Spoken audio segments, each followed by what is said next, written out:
Marina Alves ajustou os óculos escuros e caminhou pelo terminal do Aeroporto Internacional de São Paulo, com a confiança que apenas 10 anos pilotando aeronaves comerciais poderiam proporcionar. Aos 34 anos, ela era uma das poucas mulheres comandantes da companhia aérea, posição que conquistara após anos de luta contra preconceitos e barreiras invisíveis. Sua vida pessoal, no entanto, permanecia tão controlada quanto seus voos. Relacionamentos curtos, compromissos evitados, uma solidão disfarçada de independência. O voo SP-008 para Paris seria apenas mais uma rota internacional de rotina, ou assim, Marina pensava até ver Camila Rocha entrando na cabine de comando para a reunião de briefing. A nova aeromoça-chefe tinha 28 anos, cabelos castanhos ondulados, presos em um coque impecável, e olhos verdes que pareciam guardar segredos. Havia algo magnético em sua presença que fez Marina esquecer, momentaneamente, o que estava dizendo. Para o copiloto, Comandante Alves, sou Camila Rocha, assumo como chefe de cabine hoje, disse ela, estendendo a mão, com um sorriso profissional, que não conseguia esconder completamente um brilho diferente no olhar. O aperto de mão durou alguns segundos a mais do que o protocolo exigia. Marina sentiu um arrepio percorrer sua espinha. Uma sensação que não experimentava há anos. Prazer, Camila. É seu primeiro voo internacional conosco? Na verdade, não. Trabalhei 5 anos na Europa, antes de voltar ao Brasil. Esta rota é especial para mim? Camila respondeu, baixando ligeiramente a voz. Havia algo íntimo na forma como pronunciou a palavra especial, que fez o coração de Marina acelerar.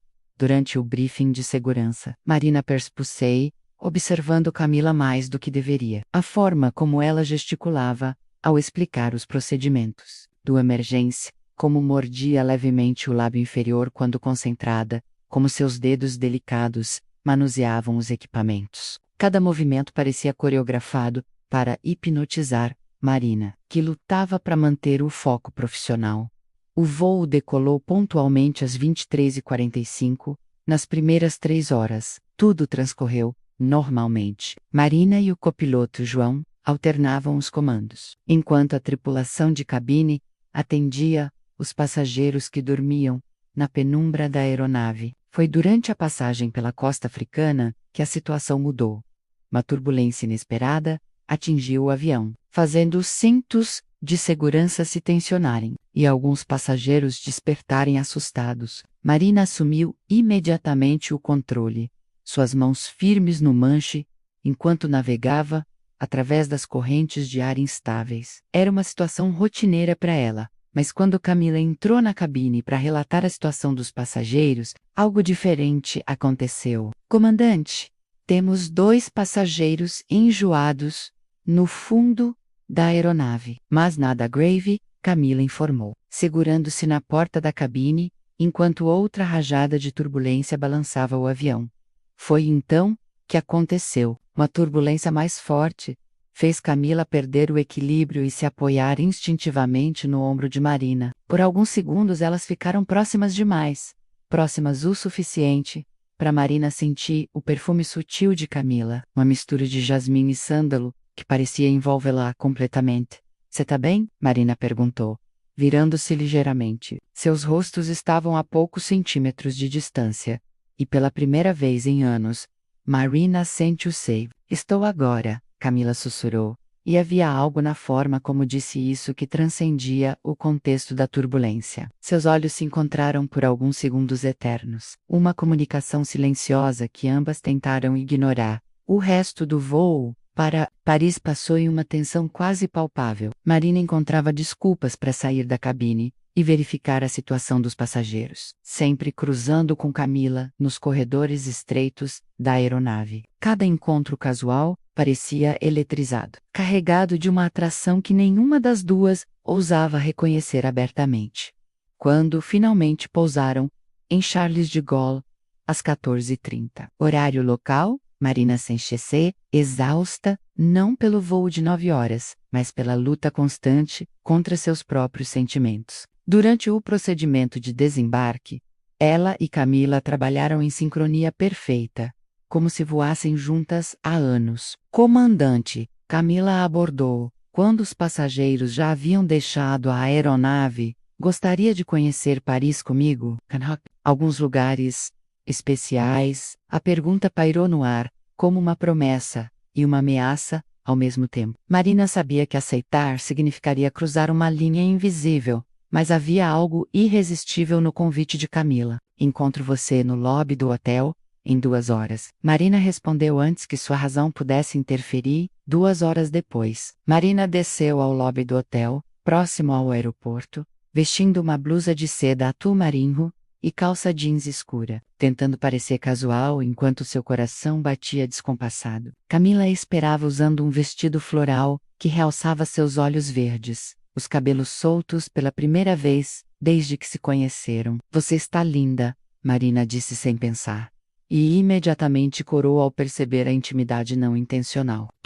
Você também, Camila respondeu com um sorriso que fez o estômago de Marina dar voltas.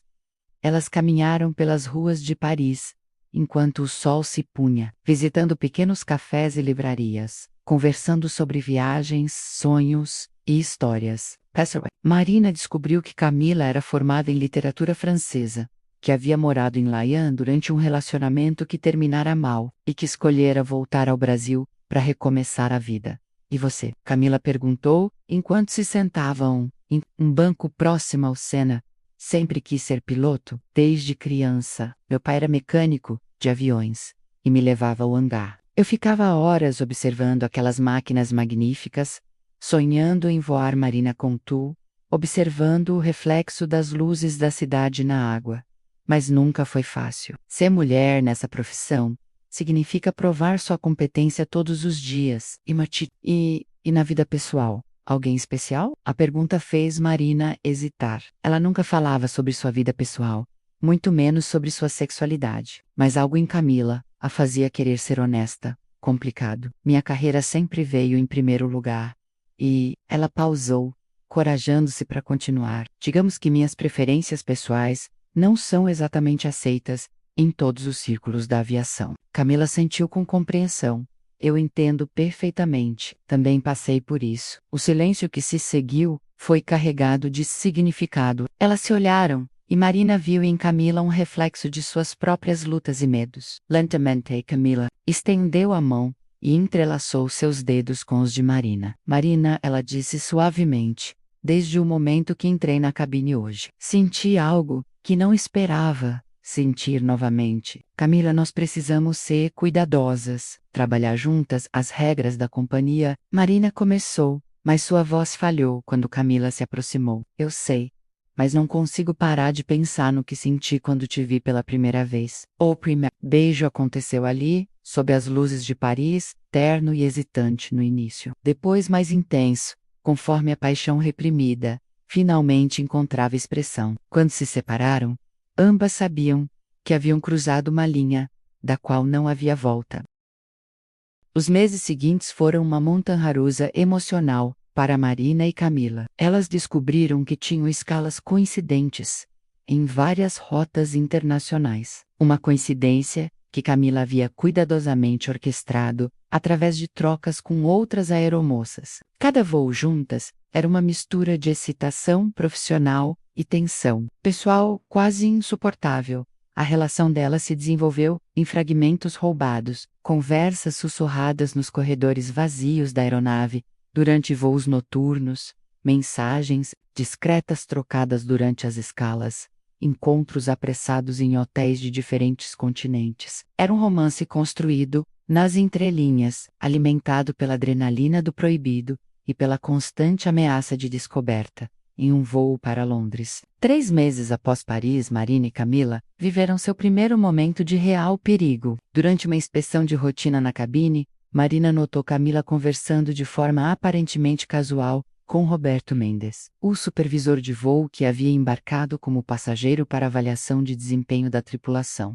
Roberto era conhecido na companhia por sua rigidez extrema e por uma antipatia particular por relacionamentos inadequados entre funcionários. Havia rumores de que ele já havia arruinado carreiras baseado em suspeitas não comprovadas. A aeromoça-chefe parece muito focada em você, comandante, Roberto comentou, quando Marina passou por ele no corredor. Seu tom era aparentemente casual, mas havia uma insinuação perigosa em suas palavras. Camila é uma profissional excepcional. Trabalhamos bem em equipe, Marina respondeu, mantendo a voz firme, apesar do frio que sentiu no estômago. Claro, claro. Trabalho em equipe é fundamental, especialmente quando se trata de proximidade profissional. Naquela noite, no hotel em Londres, Marina estava visivelmente tensa quando encontrou Camila no bar do lobby. Ele suspeita de algo, Marina disse em voz baixa, mexendo nervosamente no copo de vinho. Roberto sempre foi paranoico. El não tem provas de nada porque não fizemos nada de errado durante o voo. Camila tentou tranquilizá-la, mas Marina podia ver a preocupação em seus olhos. Camila, talvez devêssemos ser mais cuidadosas.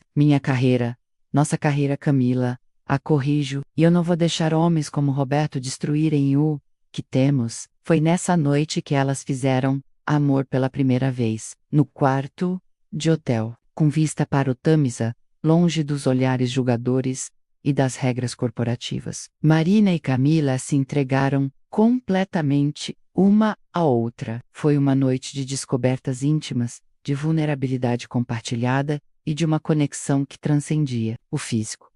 Marina descobriu que Camila tinha uma pequena cicatriz no ombro esquerdo, resultado de um acidente de bicicleta na infância. Camila descobriu que Marina sussurrava palavras em francês quando estava no auge da paixão, uma herança dos anos estudando na Europa. Elas conversaram até o amanhecer, entrelaçadas nos lençóis, fazendo planos impossíveis e confessando medos profundos. Às vezes penso em largar tudo e abrir uma escola de voo, em algum lugar remoto, Marina confessou, traçando círculos preguiçosos no braço de Camila. E eu iria com você. Poderia dar aulas de francês para os alunos internacionais, Camila respondeu beijando suavemente o pescoço de Marina. Mas a realidade os aguardava no voo de volta ao Brasil. Roberto fez questão de sentar-se na primeira fileira do handpod, observar constantemente a interação entre a comandante e a chefe de cabine. Marina e Camila foram forçadas a manter uma distância profissional quase fria, comunicando-se apenas através dos protocolos estabelecidos.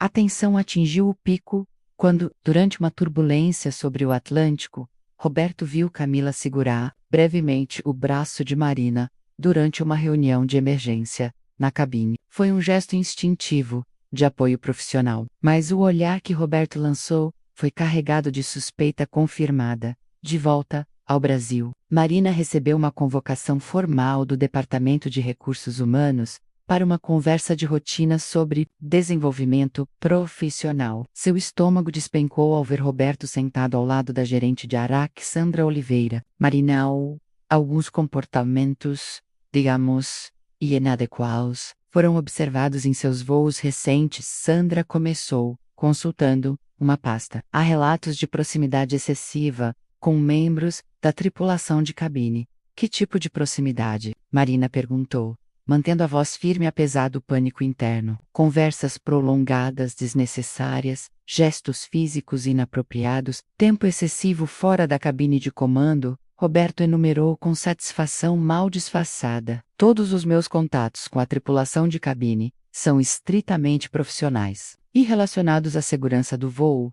Marina respondeu. Se há alguma acusação específica, gostaria de ver evidências concretas. Sandra e Roberto trocaram olhares. Eles não tinham evidências concretas, apenas suspeitas e alguns momentos ambíguos que poderiam ser interpretados de diferentes formas. Por precaução, estamos temporariamente alterando suas escalas de voo. Você não voará mais com a aeromoça-chefe Camila Rocha até que esta questão seja esclarecida, Sandra anunciou.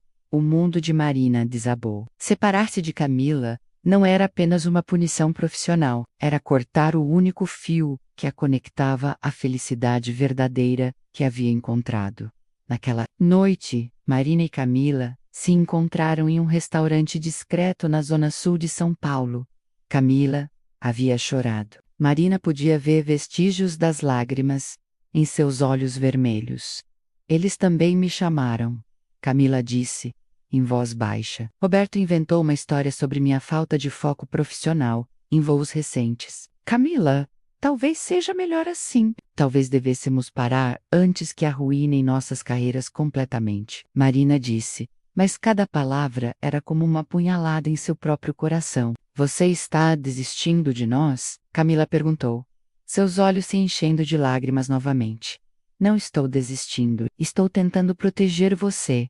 Eu não preciso da sua proteção, Marina. Preciso do seu amor. O restaurante ao redor delas parecia desaparecer. Havia apenas elas duas mulheres apaixonadas, enfrentando um mundo que se recusava a aceitar seu amor. Eu te amo, Marina disse pela primeira vez, as palavras escapando, antes que pudesse detê-las. Eu também te amo, Camila respondeu, estendendo a mão por cima da mesa para tocar de Marina.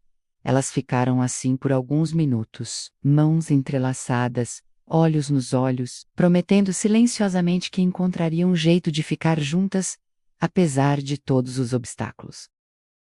Separadas profissionalmente, Marina e Camila foram forçadas a reinventar sua relação. Os encontros secretos se tornaram mais frequentes e desesperados. Elas se viam em apartamentos de amigas confiáveis, em hotéis fora da cidade, em pequenos restaurantes onde nenhum colega da companhia aérea frequentava. Cada encontro era precioso e perigoso. Uma mistura de alegria intensa e ansiedade constante. Marina começou a notar mudanças em si mesma. Sua performance profissional, sempre impecável, começou a mostrar pequenas falhas, esquecia pequenos detalhes nos relatórios de voo, chegava atrasada às reuniões, respondia de forma distraída às perguntas dos colegas. O amor havia se tornado uma obsessão que consumia seus pensamentos mesmo a 35.000 pés de altitude. Camila, por outro lado, canalizava sua frustração em uma performance profissional ainda mais rigorosa. Seus voos se tornaram modelos de eficiência e cortesia, como se quisesse provar a todos que era uma profissional irrepreensível. Mas à noite, sozinha em seu apartamento em Moema, ela se desfazia em lágrimas de saudade e incerteza. A situação se complicou ainda mais quando Camila descobriu que estava sendo transferida permanentemente para voos domésticos, uma clara degradação de sua posição anterior. Roberto havia conseguido convencer a gerência de que ela era uma influência desestabilizadora nos voos internacionais. É uma perseguição, Camila disse a Marina, durante um encontro em um café no bairro da Vila Madalena. Eles estão tentando me forçar a pedir demissão. Marina sentiu uma raiva fria subindo por sua garganta. Não vamos deixar eles vencerem. Vou falar com meu advogado trabalhista. Marina, se você se envolver oficialmente, vai confirmar todas as suspeitas deles. Camila alertou. E se eu não fizer nada, vou perder você. Foi então que uma ideia perigosa começou a se formar na mente de Marina. Durante uma conversa com seu irmão Carlos, que trabalhava como jornalista investigativo, ela soube de alguns esquemas de corrupção na aviação civil que envolviam supervisores manipulando escalas e transferências em troca de propinas. Carlos, hipoteticamente, se alguém quisesse investigar irregularidades na distribuição de voos e transferências de funcionários na aviação comercial, por onde começaria? Carlos a olhou com curiosidade hipoteticamente. Eu começaria observando os padrões de transferência, funcionários sendo transferidos sem justificativa técnica clara, sempre pelos mesmos supervisores, geralmente em períodos próximos a mudanças de rotas lucrativas. Marina começou a investigar discretamente. Descobriu que Roberto havia transferido pelo menos 12 funcionários nos últimos 2 anos, sempre mulheres, sempre para posições inferiores. E, curiosamente, essas transferências sempre coincidiam com a chegada de novos funcionários que tinham conexões pessoais ou financeiras com ele. A evidência mais reveladora veio quando Marina descobriu que Roberto havia transferido uma aeromoça experiente para dar lugar à sobrinha de um executivo de uma empresa terceirizada que prestava serviços à companhia aérea. Era um caso claro de nepotismo e possível corrupção. Marina apresentou suas descobertas a Camila durante um encontro em seu apartamento. Era uma noite chuvosa de sábado, e elas haviam preparado o jantar juntas, tentando manter uma aparência de normalidade doméstica em meio ao caos profissional. Se levarmos isso à corregedoria interna da empresa, Roberto pode ser investigado e possivelmente demitido, Marina explicou, mostrando documentos impressos espalhados sobre a mesa de jantar. Mas também pode ser visto como uma vingança nossa. E se não conseguirmos provar tudo? Camila questionou, mordendo nervosamente o lábio inferior. É um risco, mas não podemos continuar vivendo assim, escondidas, sendo perseguidas por um homem que pode estar cometendo crimes bem piores que qualquer coisa que tenhamos feito. Naquela noite, elas fizeram amor com uma intensidade desesperada, como se fosse a última vez. Cada carícia era uma promessa, cada beijo uma oração silenciosa por um futuro juntas. Marina memorizou cada detalhe do corpo de Camila, cada som que ela fazia, cada expressão de prazer que cruzava seu rosto. Aconteça o que acontecer, não me arrependo de nada. Camila sussurrou no ouvido de Marina, enquanto se abraçavam na escuridão do quarto. Nem eu, Marina respondeu apertando-a mais forte contra si. Na segunda-feira seguinte, Marina pediu uma reunião com o diretor de operações da companhia, Fernando Aguirre, um homem respeitado na empresa e conhecido por sua integridade. Era uma jogada arriscada, mas ela sabia que não tinha mais tempo para cautela. Director Aguirre, preciso reportar algumas irregularidades que observei nas transferências e escalas de funcionários. Marina começou entregando uma pasta organizada, com todas as evidências que havia coletado. Fernando examinou os documentos por longos minutos, sua expressão ficando cada vez mais séria. Marina, essas são acusações muito graves. Você entende as implicações? Entendo perfeitamente, senhor. Mas também entendo que funcionários competentes estão sendo prejudicados por razões que não têm nada a ver com performance profissional. Há algo pessoal nessa denúncia? Algum motivo específico para você estar trazendo isso agora? Marina hesitou. Era o momento da verdade. Acredito que eu e a aeromoça Camila Rocha fomos alvo de perseguição injustificada baseada em suspeitas pessoais infundadas. Mas as evidências que estou apresentando são sobre irregularidades bem maiores que qualquer questão pessoal. Fernando assentiu lentamente. Vou encaminhar isso para uma investigação formal. Você entende que precisará testemunhar se isso for adiante? Sim, senhor. Estou preparada. Quando Marina saiu do escritório de Fernando, sabia que havia iniciado uma sequência de eventos que mudaria tudo. Para melhor ou para pior, ela havia jogado os dados naquela tarde. Roberta procurou no hangar, seu rosto contorcido de raiva. Você acha que é muito esperta, não é, Marina? Mas esqueceu de uma coisa. Eu tenho fotos. O sangue de Marina gelou. Que fotos? Você e sua amiguinha aeromoça, em situações bem comprometedoras, em Londres, no hotel Apparentment. O quarto de vocês tinha uma vista maravilhosa.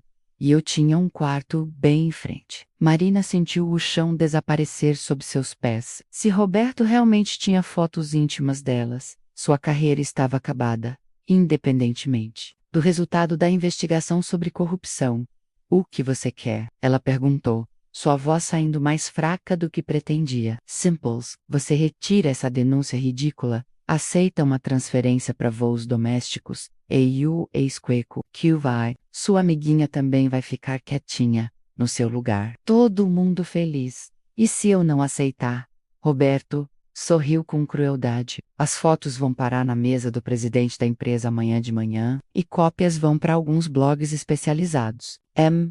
Sua carreira na aviação comercial vai acabar em questão de horas. Marina olhou para Roberto, vendo nele não apenas um homem corrupto, mas um predador que se alimentava do medo e da vulnerabilidade dos outros. Naquele momento, ela tomou a decisão mais corajosa de sua vida. Faça o que quiser com suas fotos. Roberto, não vou me curvar ao seu chantagem. E saiu do hangar, deixando para trás um Roberto atônito e furioso.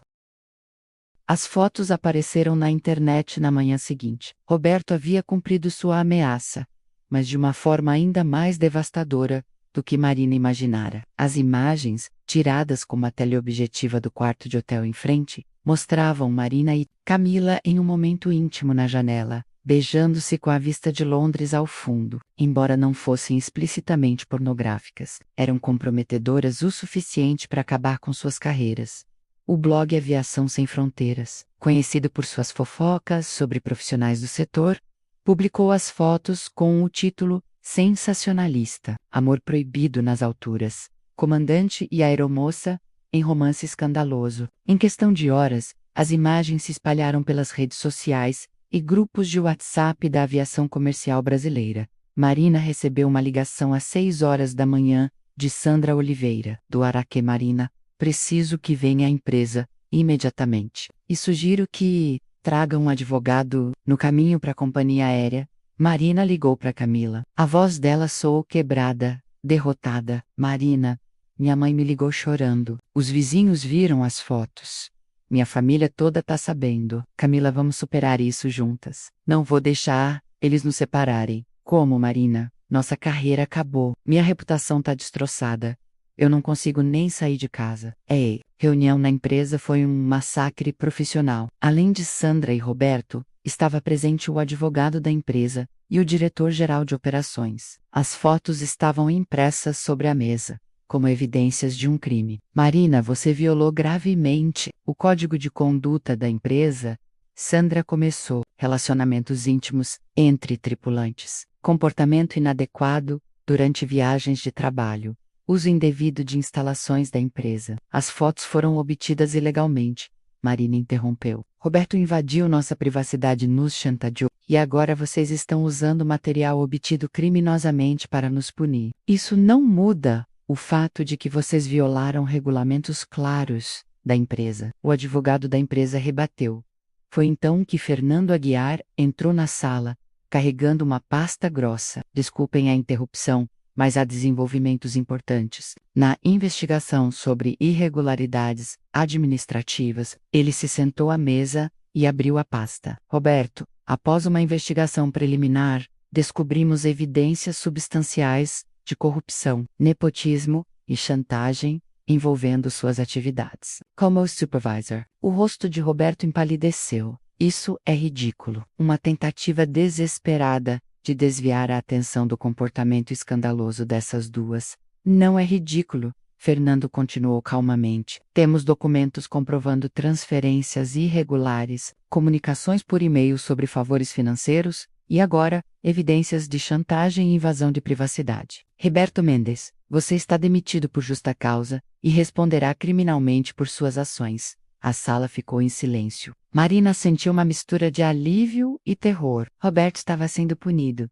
mas isso não resolvia sua própria situação. Quanto às comandante Marina e aeromoça Camila, Fernando continuou. Embora tenham violado protocolos internos, considerando as circunstâncias de perseguição e chantagem que sofreram, a empresa oferece as seguintes opções: transferência para outras bases da empresa com advertência formal em seus registros, ou indenização por rescisão consensual dos contratos. Marina olhou para Sandra, que parecia desapontada por não poder aplicar uma punição mais severa. Posso conversar com Camila antes de tomarmos uma decisão? Vocês têm 48 horas para decidir, Fernando respondeu.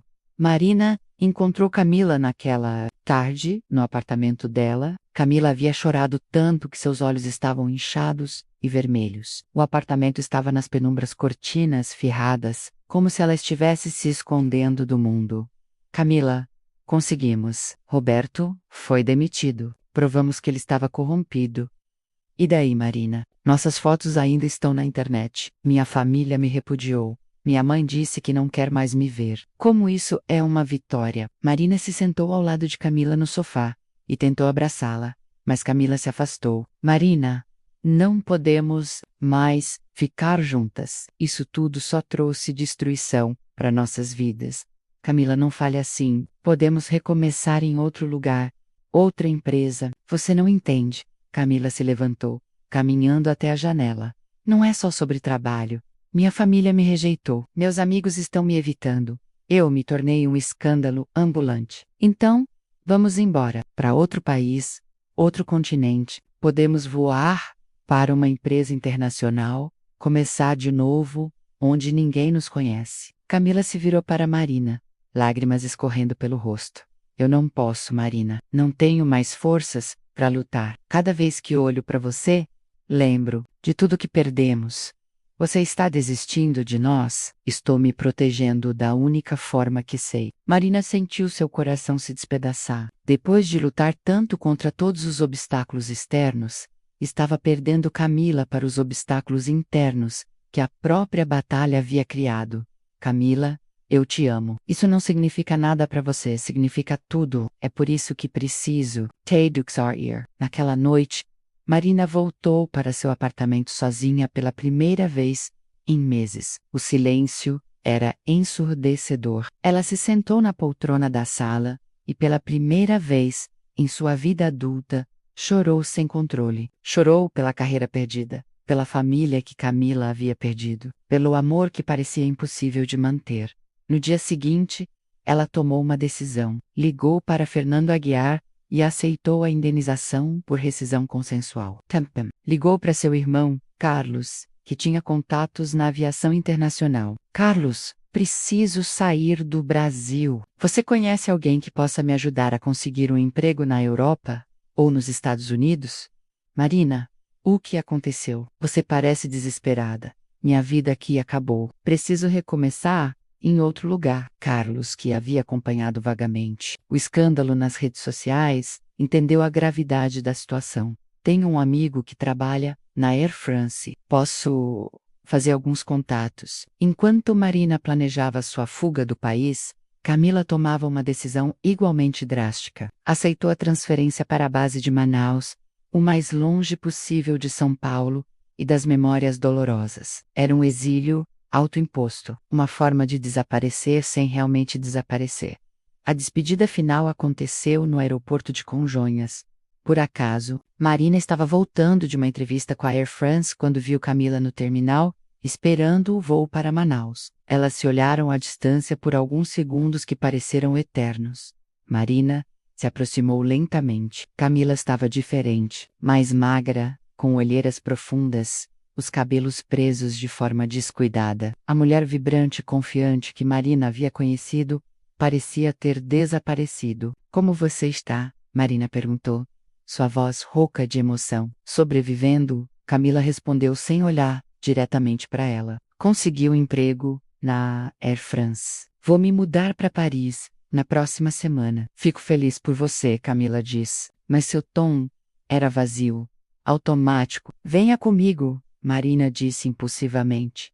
Podemos recomeçar lá. Ninguém nos conhece, ninguém se importa com o que aconteceu aqui. Camila finalmente olhou para Marina, e havia tanto sofrimento em seus olhos que Marina teve que fazer um esforço para não chorar ali mesmo. Marina, você não entende. Eu não sou mais a mesma pessoa que você conheceu. Esse escândalo me quebrou de uma forma que não sei se posso consertar. Preciso aprender a viver comigo mesma antes de poder viver com qualquer outra pessoa.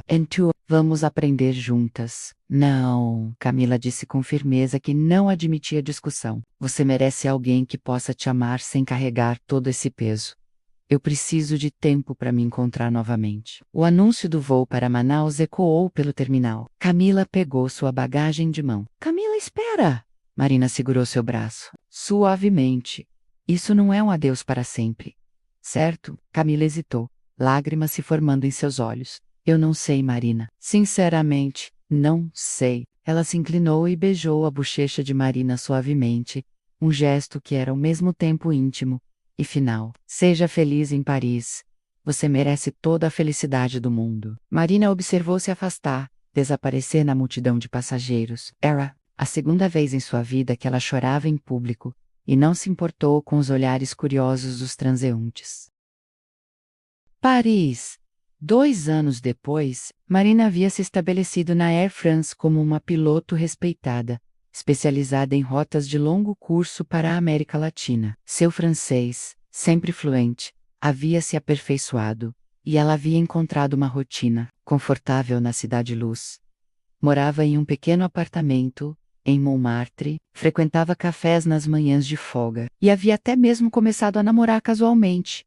Relacionamentos leves, sem compromisso, que não tocavam nas feridas ainda sensíveis de seu coração. Mas Camila nunca havia saído completamente. de seus pensamentos. Nas noites solitárias, Marina se pegava procurando notícias sobre ela, na internet, checando redes sociais, perguntando discretamente a antigos colegas sobre seu paradeiro. As informações eram escassas. Camila continuava em Manaus, voava principalmente rotas domésticas, mantinha um perfil baixo. Foi durante um voo de Paris para São Paulo que o destino decidiu intervir novamente. Marina estava fazendo a verificação pré-voo quando viu o nome na lista de tripulação de cabine.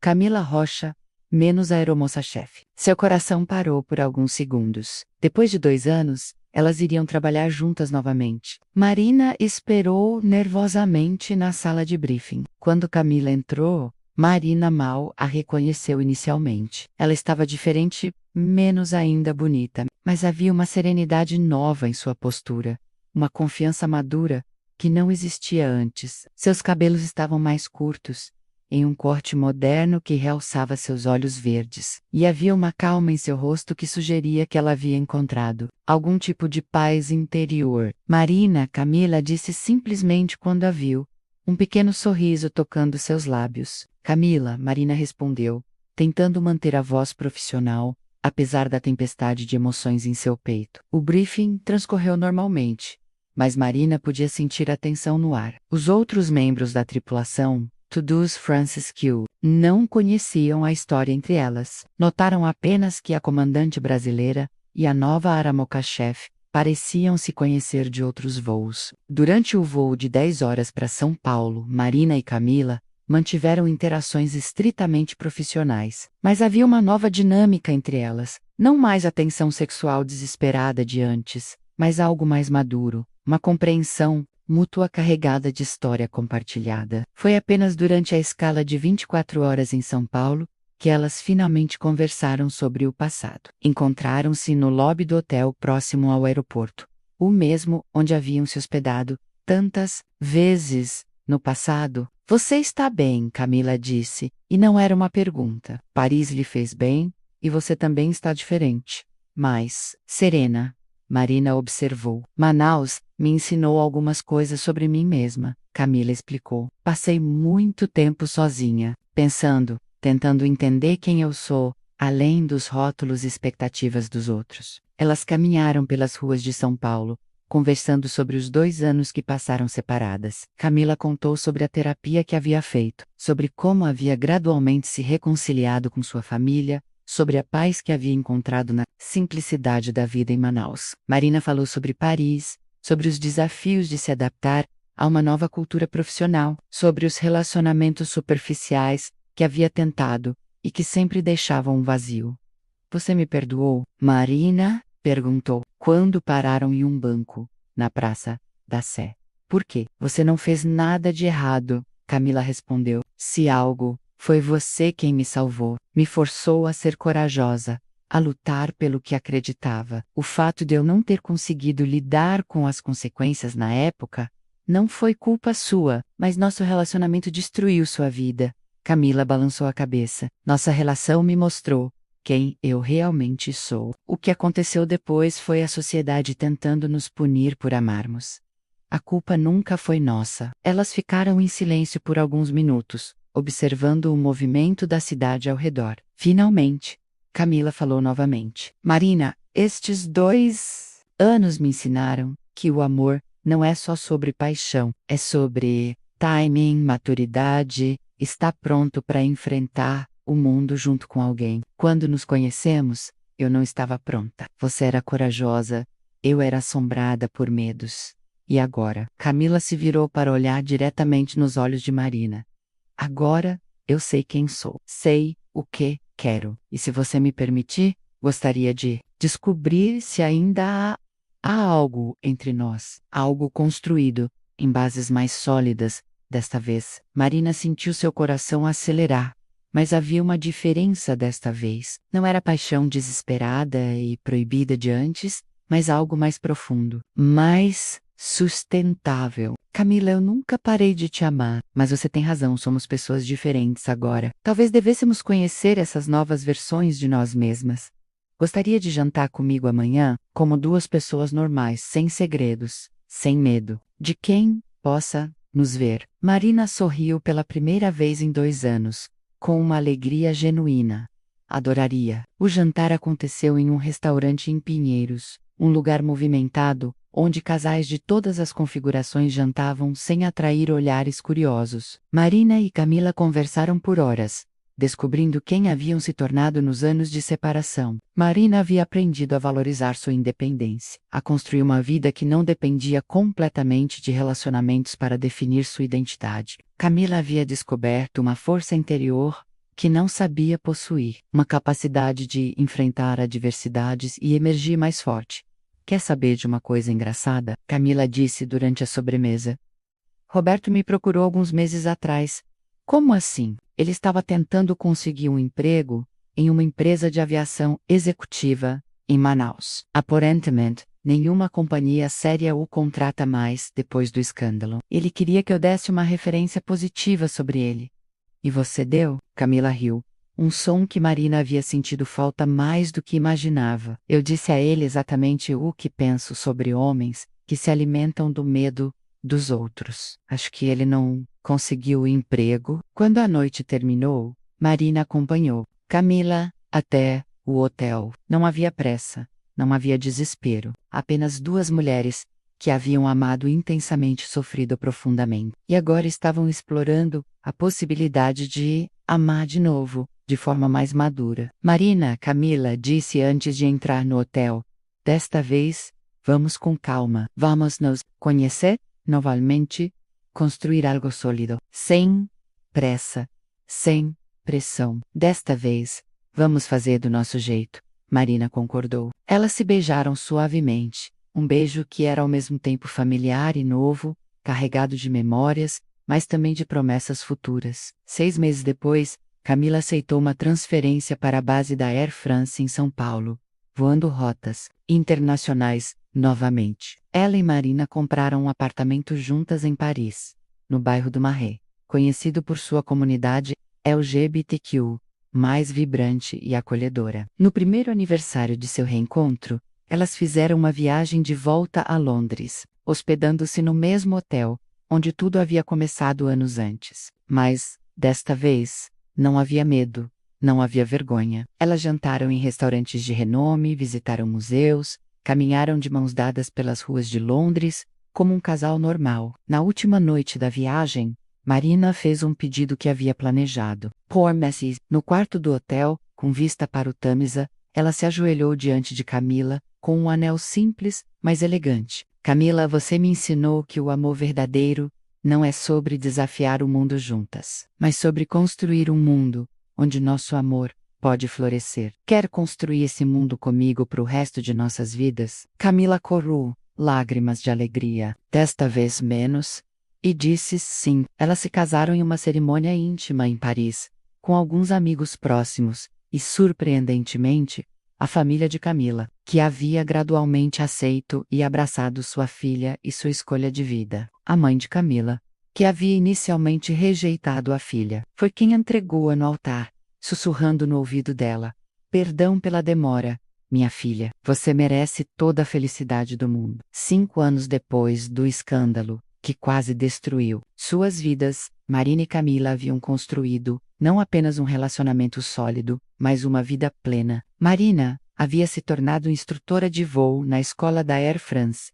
ensinando novos pilotos. Camila havia voltado aos estudos, completando um mestrado em gestão de aviação e trabalhando no desenvolvimento de novos protocolos de segurança. Em suas noites de folga em Paris, elas cozinhavam juntas, liam livros no sofá, planejavam viagens futuras. Eram uma família no sentido mais verdadeiro da palavra, menos duas pessoas que haviam escolhido construir uma vida juntas, baseada no amor, respeito mútuo e na determinação de nunca mais deixar que o medo definisse suas escolhas. A história, que começou com paixão proibida nas alturas, havia se transformado em algo muito mais poderoso, e maduro, testado pelas adversidades, e forte o suficiente para resistir a qualquer tempestade futura. E, nas noites claras, quando olhavam pela janela de seu apartamento em Paris, e viam aviões cruzando o céu estrelado. Marina e Camila se lembravam de que às vezes o amor mais verdadeiro é aquele que sobrevive